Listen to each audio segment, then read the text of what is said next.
I can go. This is Kasha. I'm a student with the program at Central St. Martin's, and I'm based right outside of San Francisco, California. So it's 10:15 a.m. here, and very excited to be in this virtual realm. Anna introduced me to this realm, and it's really opened my eyes to a lot of possibilities for creative collaboration. Yeah. Okay, thanks.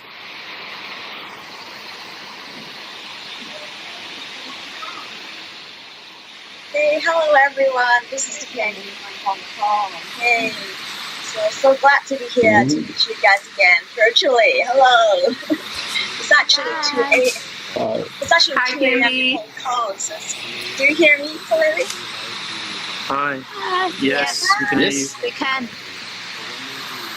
It's very Is that somebody's child in the background? This room and to meet you in such a format. And the way how I think about this whole thing is a new innovation for us to use in terms of education and how we do ventures in the future. So I'm very excited to see what's going to happen next.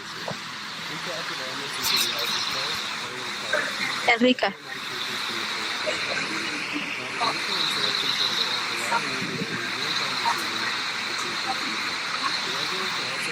Hello, do you hear me? Yeah. Okay. I think maybe it comes and goes.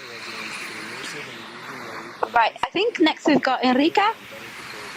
Yeah, I think the closer you are to someone, the better you can hear.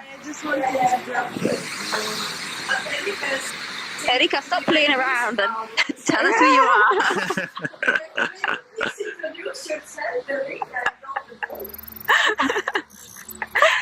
Okay. Hello everyone. I'm also a student at Central St. Martin. Sorry, but I can't stop. Can you take that ball away? There we go.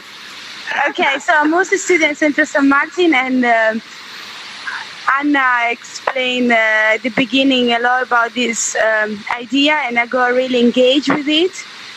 I was really impressed by the creation of this amazing environment done by Alejandro, and so I don't know, I just wanted to use all the equipment and also the skills of people that we met along the journey here at university, and so I thought to give it a go. So yeah, it's great. Amazing.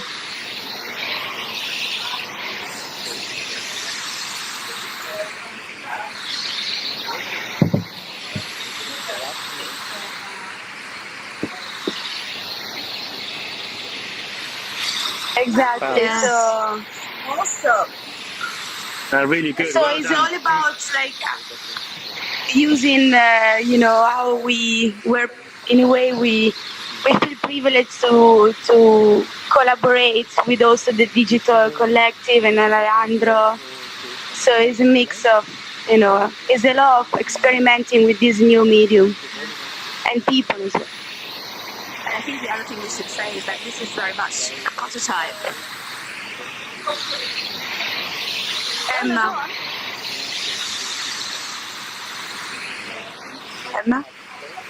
Oh, here. I'm right behind you. Yeah, no, I was just saying, I think the same thing, that it's a prototype and it's something that we're hoping to develop. But at the moment, it's very much sort of helping us to, as you see, we've got different keywords and ideas on the billboards and in the 2 rooms, which we're going to explore. But we kind of like want to develop this with everyone's input and kind of see how it can help us think about, the art school of the future, which is very much what we're interested in. So how it can help us interact and have a different way of thinking about education in the future, which I think speaks to some of the experience of the people here. So we don't have that much time, and we've actually got Irene who's keeping time for us.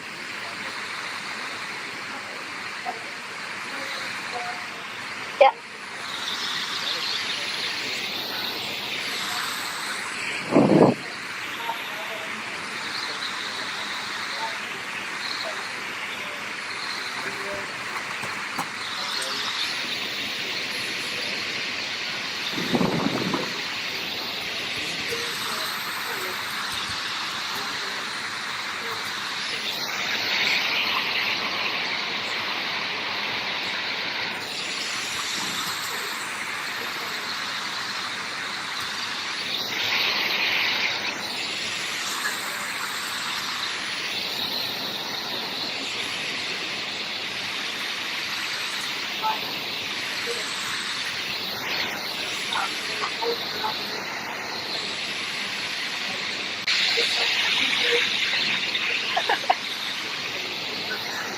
Sorry.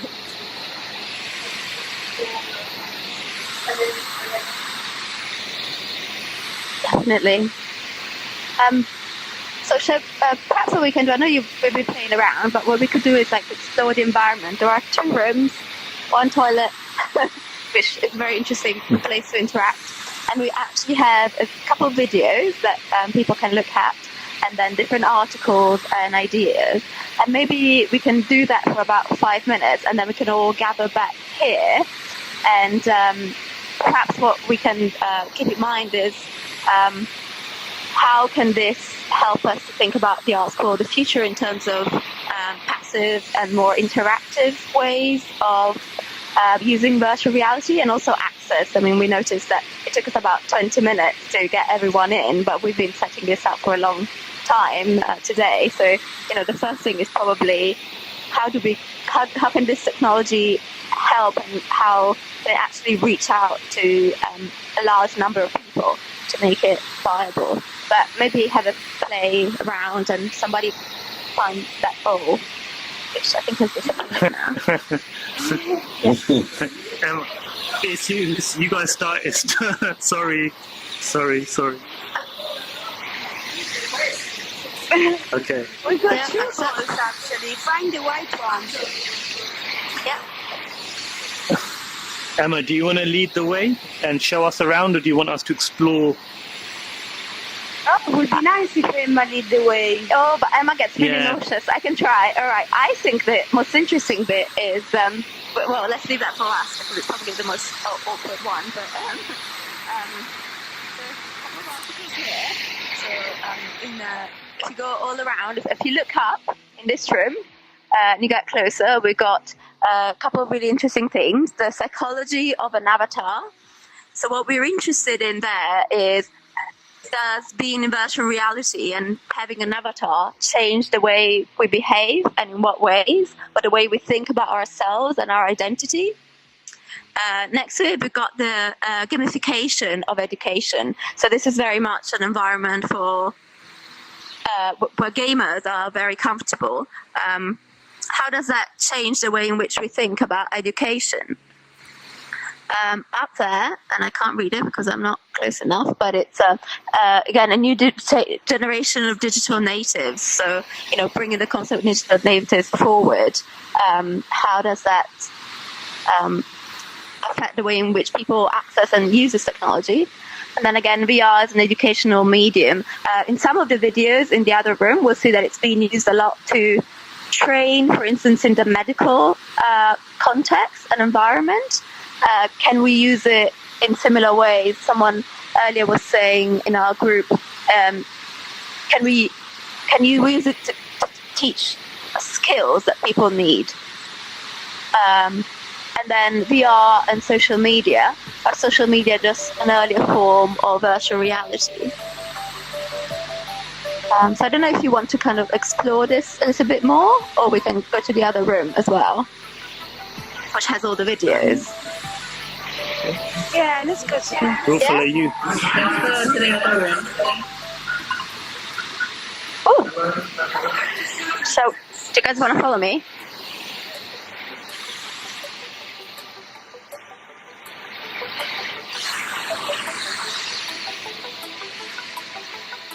Mira, güey, mira. So, is everyone here? I can see. Okay. I think Kasha is joining us as well. Brilliant.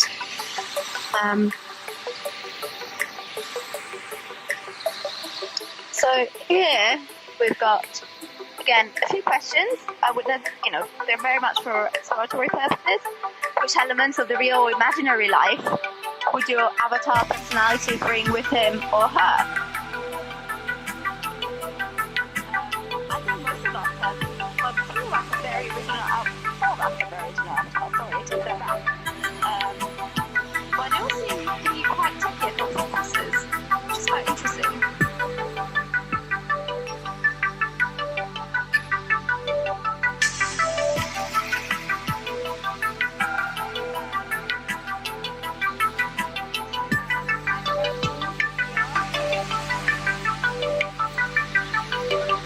Is it possible to turn the video off?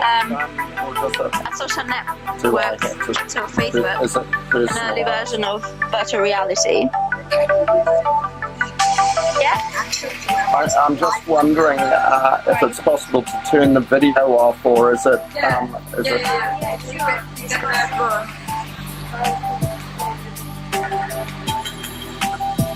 It's for speaking. Go, Anna. So please talk. Yeah. Thank you. Good stuff.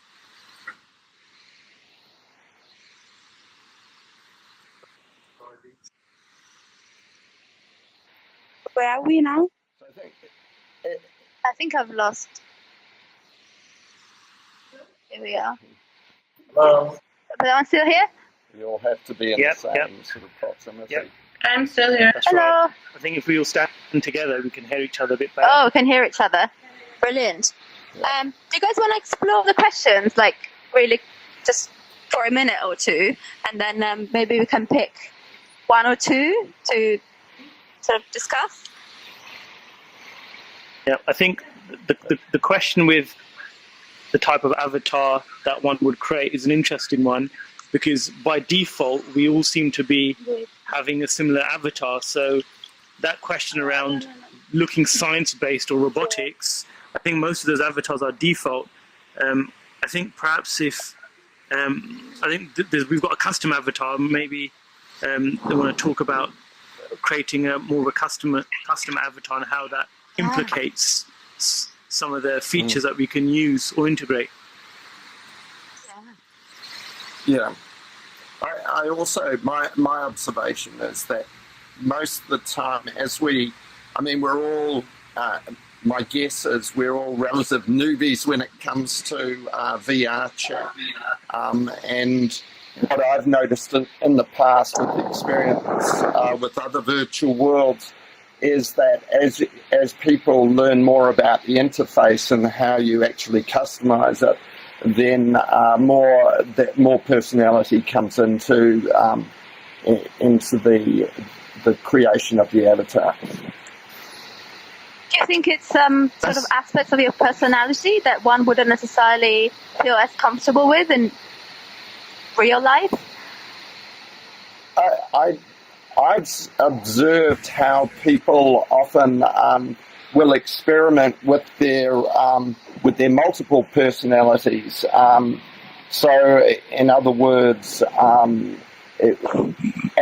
the moment we're kind of very much in a semi-professional situation. So it's not unusual for people to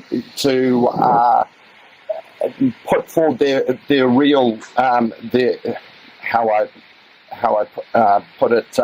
professional persona, whereas what you often notice is that people can have as many as 5 or 6 different avatars and personalities and logins, and come in under different personas and experiment with personalities and even creative outputs.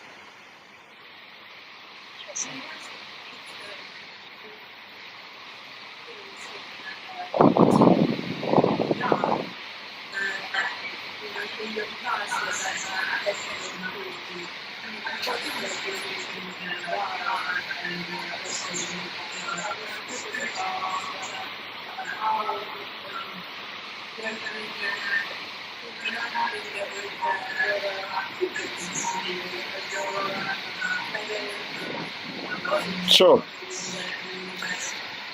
So I have to say this is almost like I've been involved in VR for about 16 years, and my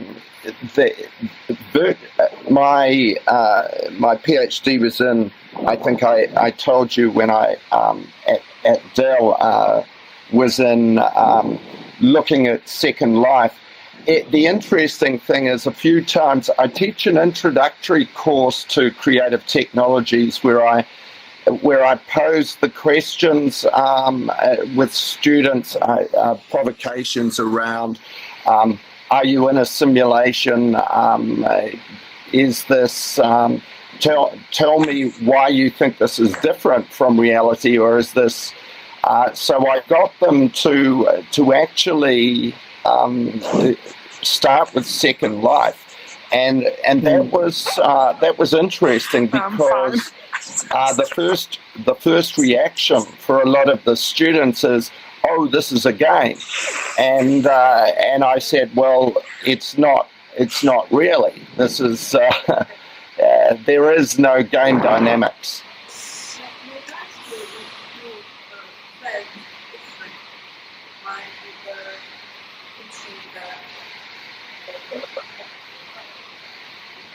Yeah, it's fine. You very quickly sort of get used to the environment, but what I did teach, which was kind of interesting, is the question often is, well, what can you do differently in a virtual world that's different from a physical environment, and so I taught a paper in what's called Machinima, which is machine cinema, which is sort of known in the gaming world from Halo and place Red versus Blue. I don't know if you're familiar with that. And Machinima is almost the using of the 3D, let's call it the gaming engine, 3D gaming engine for creating movies in virtual worlds.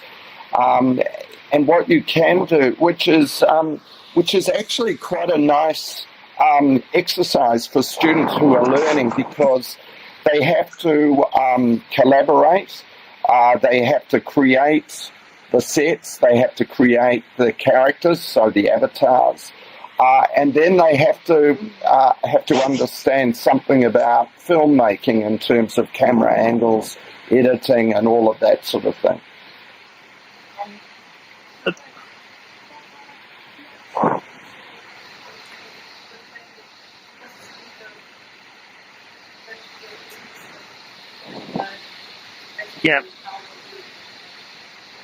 Yeah, I think. Yeah, apologies if I look strange because I've just sat down on a chair, so it probably looks like I'm squatting in the virtual environment, but I'm not doing anything unsolicited. I promise you. But just to draw on some of the points that Pete said earlier, was that I think Second Life and all of those technologies are interesting because for me, what we try to do is we try to look at one thing of technology enhancing education. Is the first thing we consider and evaluate is the barriers to entry.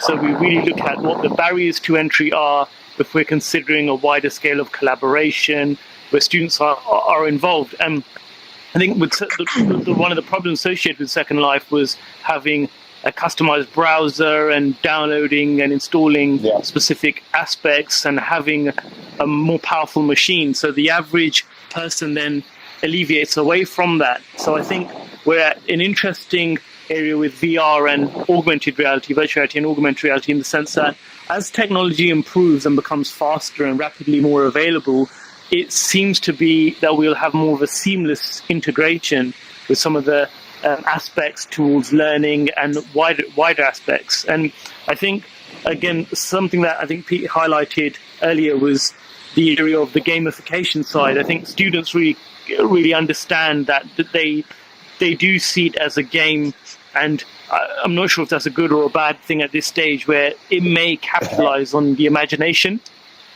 It may engage with student body a lot more. And don't forget, folks, I'm not sure of everyone's age, but we live in a world which is what we refer to as PlayStation generation, which is actually quite interesting, and how generations are born in iPad generations and touch generations. So I think for those type of the new aged learner, I think it may be scary in terms of maybe just be so intuitive to them.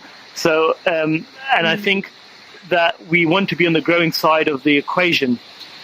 From an educational perspective, I think we need to be on the growing side of the equation of that. Our learners learn in different ways. They consume information. I mean, if we draw examples back from TV is a great learning medium, but it's also a great entertainment medium. So I try to draw the similarities in some of those aspects. Yeah. Yeah.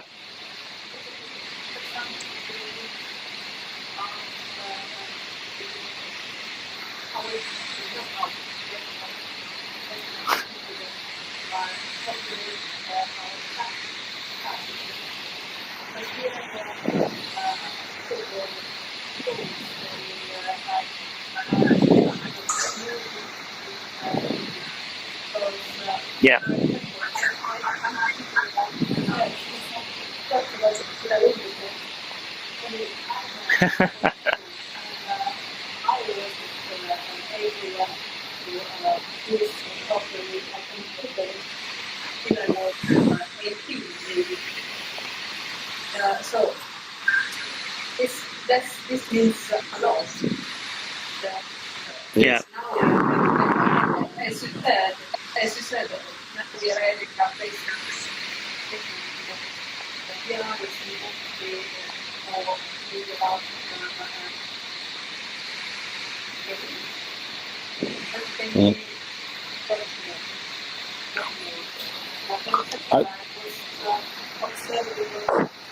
very interesting experiment done by the Guardian. They are experimenting journalists. On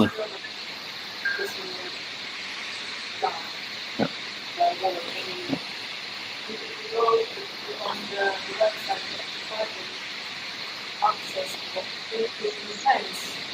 Yeah.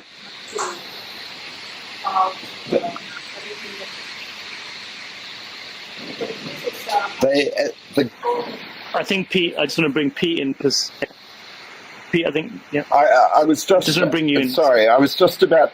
Yeah, I was just about to say I've got a master's student who is I'm supervising who is her thesis is on interactive documentary. And I think that that very serious aspect of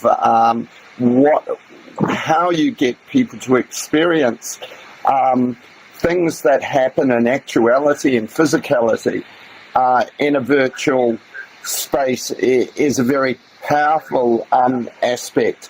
And a number of people have used virtual worlds for experimenting in co-design, participatory design, and for understanding people in foreign worlds.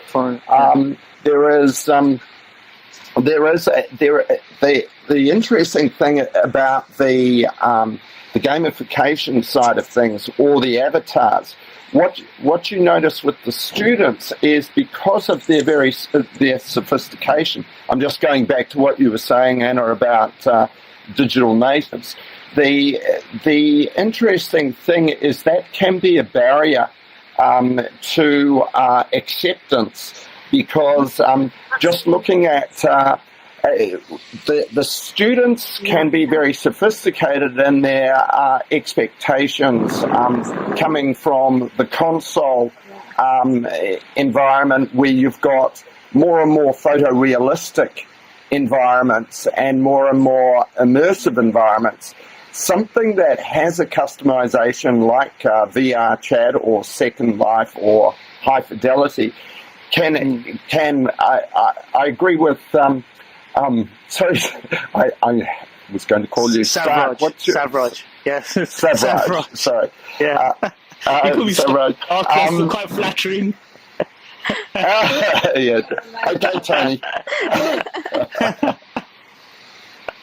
I think I was going to say the engagement for the students, it can be once they get over the fact that there is a learning curve in any of these virtual environments, and I would imagine I don't know enough about VRChat at the moment, but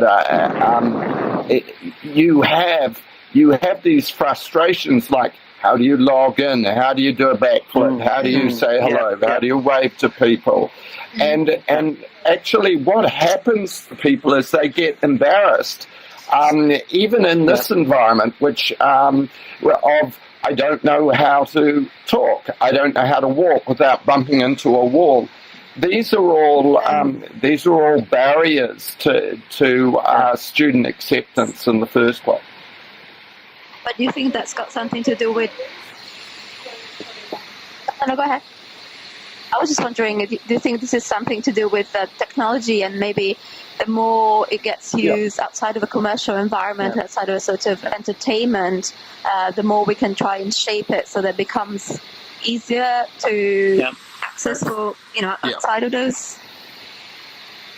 I think it's an interesting point, because history shows us, if we look at the history of computing, computers were very large and they were large machines. Now, as computers, the advances in computing have advanced, we've seen computing become much smaller, much agile, from wearable devices to mobile, now to cloud-based computing. So as those technological revolutions keep continuing, it just makes those barriers erode away in terms of having a device and having that access to virtual reality. But I think as educators, I just want us to think about being on the growing side of that equation.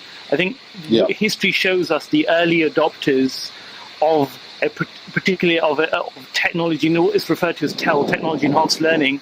We find that the early adopters are the ones who are able to understand the medium and then create a curriculum or create activities or enhance the learning. So there's a lot of talk about the gamification learning or virtual reality learning and so forth. But I think one thing to bear in mind is that, does it advance the students' learning capacity, or is the output there that the students would benefit from? I think that's the fourth dimension of all of this work that we're doing. So I think it's always, as an educator, it's always good to think about that, because I find as technology will grow, I think the barriers to entry will erode away. And it's like what Pete was saying, was in the sense that we would advance towards, hopefully towards an area where students are not asking, oh, how do you do this, how do you do that, and try to hurdle over those stages. But currently, I don't think virtual reality being a new medium, and even if you look at what PlayStation are doing and the technology companies, they are not actually knowing what's sticking. They're really throwing mud at the walls and seeing what sticks. Oculus are doing one thing, Sony PlayStation Virtual Reality is doing another one, Xbox are doing something completely different. And I think as that grows, I think technology companies will start to hold a consortium over that. And I think we're just at an very experimental stage of working with this technology. I think as human beings, we've got an air bubble in our ear, so we can't really use virtual reality for longer than 35 to 45 minutes if we're running or playing a game or something like that. So we also have to consider those kind of barriers that will restrain us from certain type of learning difficulty. So we have to almost understand that framework that we're operating as well. I think Savraj, sorry, go on. All I was going to say, I totally agree with Savraj saying, but I also think that because this technology has in some ways been around for a while, and this is, people get a little hung up on platforms, and and don't take away the essence, or dare I say it, actually understand what the difference is between the virtual and the actual. And I think that understanding, so I think one provocation would be, well, what is so special about the physical? What can the actual do, and what can the virtual do that the actual can't do? And really getting to the essence of what it is to be human, and what we really want from all of this. I think that's a really good, valid point, in the sense that the virtual, I mean, if we consider medicine as an example, or training to do heart surgery, I think virtual reality presents endless possibilities from military training, aviation, that we cannot do in the actual. So I like that dimension of virtual versus actual. I think that could be like a possible framework that we could utilize to encompass this technology within our educational learning. I'm always on the lookout for possibilities from MIT, or if there's any published papers, that frameworks we could all utilize. I mean, there's lots of things around podcasting and how we can integrate podcasting. Yeah, that's fine.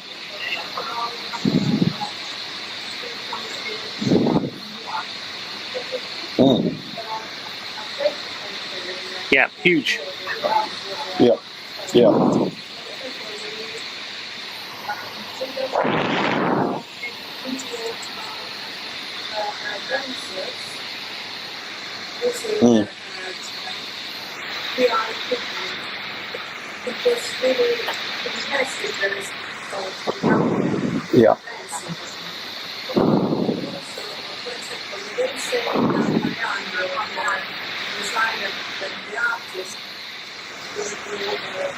Design and build this previously built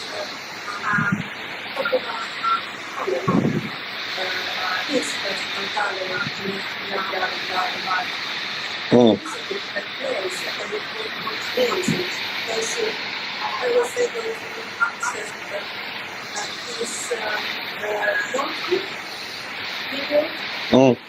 Was able also to destroy this object. Yeah. It's a different way to experience arts as well. Absolutely. I think I don't know how much authoring capability is in VRChat, as this is only my third or fourth time I've ever entered the world, and I wasn't capable of even, I wasn't sure if my microphone was working. So I think, related to what you're saying, Anna, we teach as creative technologies here, so we have a spectrum of students who come from fine arts background through design, scientists, engineer types, and we have the ability, so relating to your dancing environment, there is a number of people that are experimenting with mashups of using motion capture. And we ran a workshop with choreographers called Choreographing Code.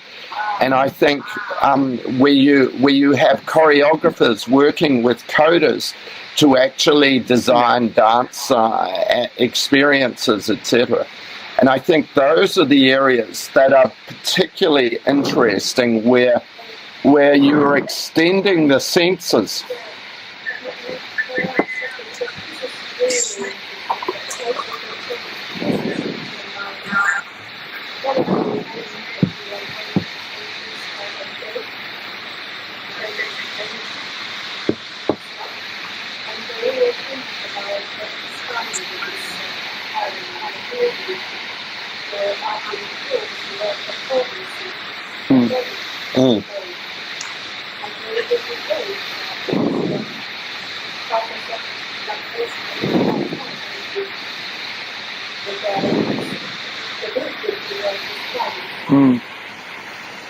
Sure. I think sorry, that one, needs to sorry. No, sorry, just to list, may just I in terms jump of in for a somebody moment? tells me we don't have that much time left, but perhaps we've got about 10 minutes. No, what we could do is maybe, it's incredible, it goes really fast, but we can perhaps think precisely in the, along the lines that Anna was suggesting. So, how can we sort of improve and enhance this the current environment, but also thinking, in terms of like the art school of the future, what we could do. So I don't know if anybody else wants to also say anything before we wrap up again with Pete and VRChat. The one thing I wanted to just add in, this is Tasha, Yeah. is I think thinking about how narratives come out of their environment. I think this is a unique situation in which artists can actually create the environment and then see what narratives come out of that for people interacting with it. It empowers artists in a way that city planners and government and business have been empowered in the past.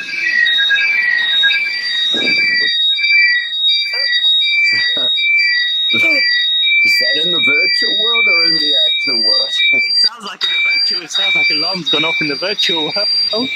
It's not. Do we need to put a fire exit? Oh, Anna, apparently you're too close upstairs. Oh, it's gone. It's fine. Oh, okay. That was.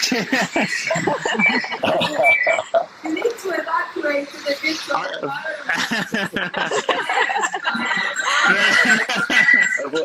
Well, I had to just check.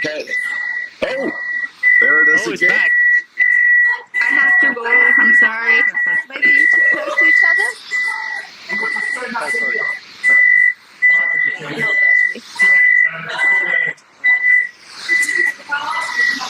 Is that?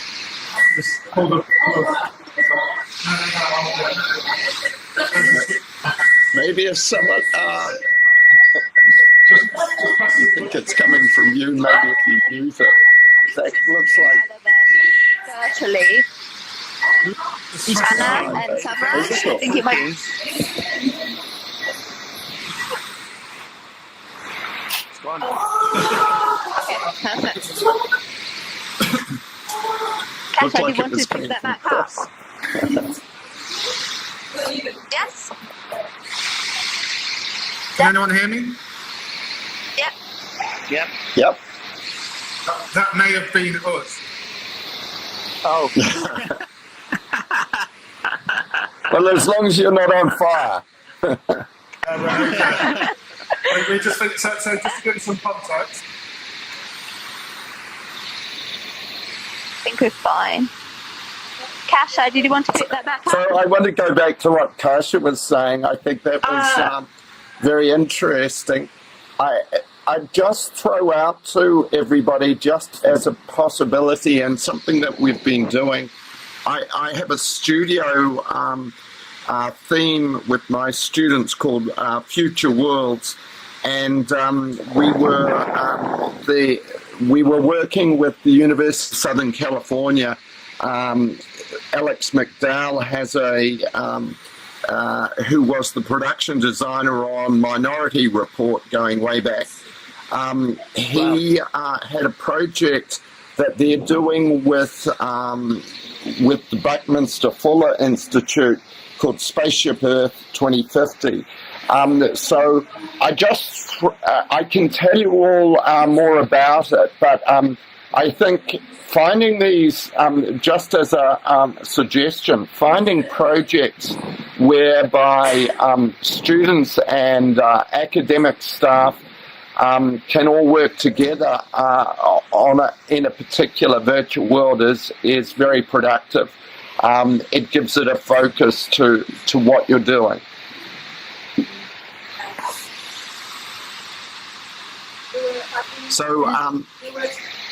So going back to, just to go back to, so if you didn't quite follow my point, going back to what Kasia was saying, in the context of those my students' projects, the number of them built sort of things like entertainment experiences, imagining what that entertainment experience might be like in the year 2050.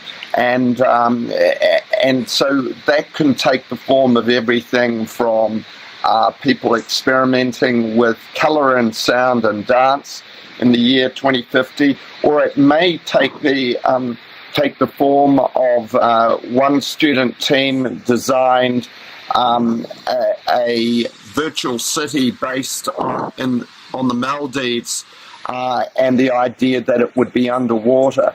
And so they built a augmented reality future city and studied the culture of the Maldives and how it might fit in together. I think So just to add really to that examples. point, Yeah. just to add to that point that Kasia made regarding areas of virtual reality and storytelling and a number of those creative aspects is going to be quite pivotal towards a medium. So, for example, one of my students recently created a narrative for a particular horror, sci-fi, and humor, various different types of genres, but produce a virtual world for that. And just exploring the outputs and how an audience would engage in that virtual world. So we did this as a major project. Yeah. You wore the VR headset, and all this airy, spooky information comes to life, and then suddenly there's humor and comedy, and there's a number of genres just to experience that. So I think he scripted that based on a number of filmmaking methodologies. He then culminated it into a virtual narrative and that ability of storytelling. So there was a story behind it. And those kind of mediums, exploring that with virtual reality, lends itself as an art form, which is very, very interesting. So I think that I really like that point that Kasia made. Yeah. I think going back to what you're saying. Thank you. That was really interesting. Is that experimentation with how you go from a linear narrative into an experiential narrative is very interesting. And the interactivity around that, I mean, adds a complete another dimension. So I agree. It's really, really interesting point. Any final questions? So how are we going to follow up on this?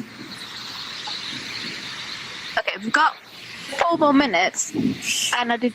Oh, two more minutes. I apologize. This is a rather really interesting question, actually. How do you keep time in virtual reality, and how does it slow differently than it does from I did warn everybody. This will be a. Yeah, in time zones. I did warn everybody that this maybe take a long time because it's such an interesting area to explore, and we all approach it from our different disciplines. Yeah, but that's great. Yeah.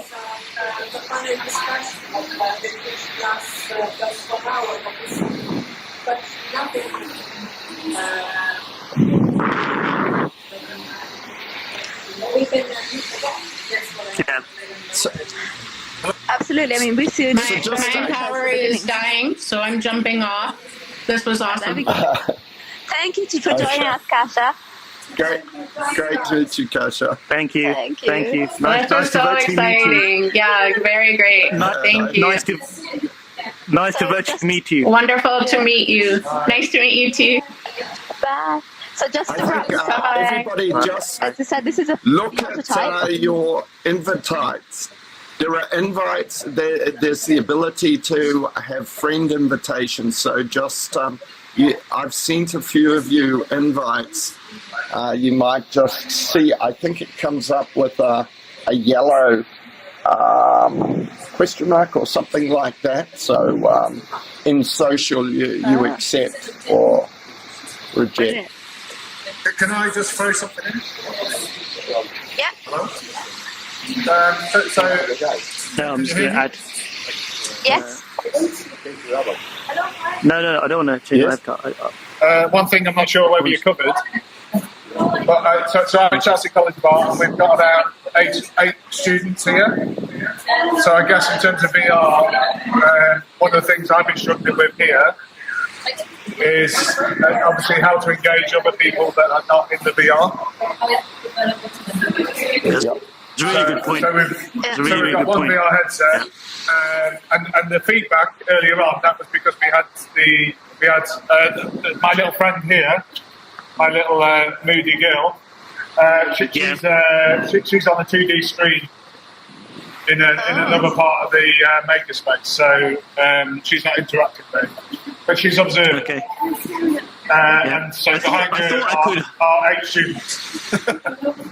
I thought I could hear a child.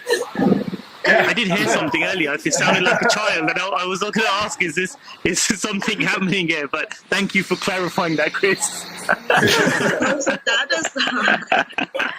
Yeah, so there's 3 avatars, and they're all the same person.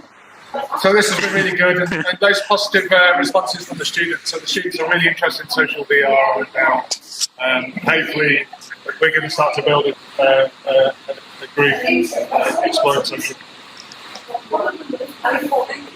Great, thank you, Chris. Thank you. So I suspect that's probably all we've got time for at the moment. Thank you, everyone, so much for joining, and we'll continue this hopefully in the run-up to March, and send us your thoughts, and we'll put up a video as well next week. In the meantime, thank you, and see you next time. Thank you. March is an awesome experience.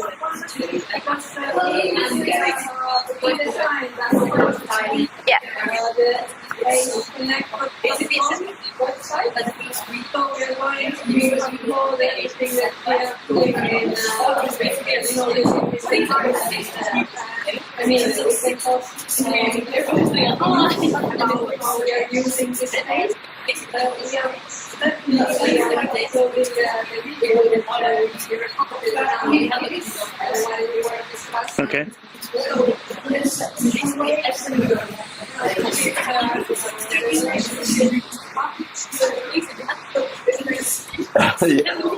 It's a good point, Anna. Actually, yes, and we've also got a Twitter handle where we'll be going. Keeping a virtual community going is probably one of the hardest things. So, I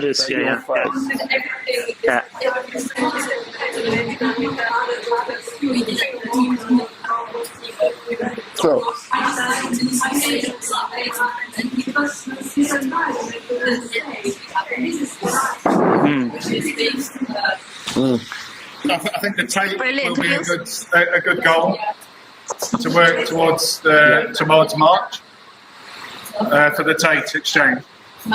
Yeah. If you have suggestions also, Anna and Chris, about how we might contribute to that project. That part of the difficulty I have is we've just finished, all of our students, the place is now empty. All the students have just finished their end of year projects. So we are on summer break now. of course. Wow. Lucky you. The sun's just coming up. Lucky you. The actual event. Can you give us? The actual event is in March 2018. So yes, thank you. Yeah. So hopefully. They'll only just be coming back, but we might be able to find out if you have some suggestions, or I can think about what we might be able to do. I think we can plan that into whatever we do, because the whole point is to be open for contributions. Even in March, we'll need to be open for people to contribute. Yeah, I think one bonus is that we've got time. Time is on our side, so we can really shape and develop something quite interesting to present at the tape. Yeah. Definitely. Great. Thank you, everyone. Okay. And Thank you. as I said, you can find more information on ACE Fun meeting Connector. you all. Bye. Thank you. Okay, bye everybody. Bye, bye, bye. So how's it? When it wants to have a run around the space. Oh, that's good. Well done. Hey. Oh, that's good. I got the sound sorted out. System preferences. Do you see what I was doing? I went through this is alien, this is Oculus PC, right? So there's now with this and then go through Oculus Rift and configure the audio. Yeah. That's good. Now back into the virtual, the real world. Really good. That world looks nice. And now I understand how this works.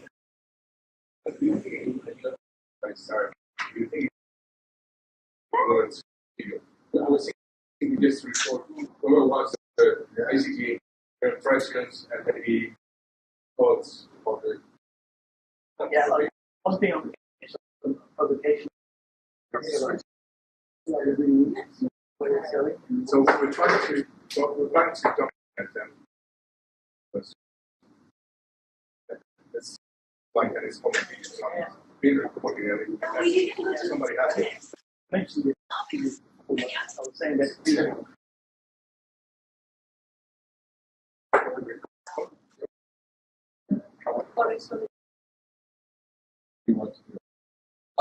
Okay, so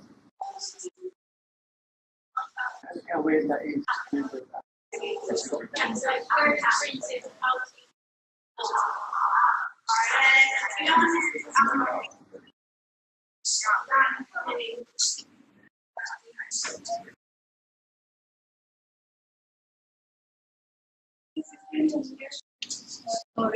Yes, this is quite interesting to see the avatar up there. I have a question.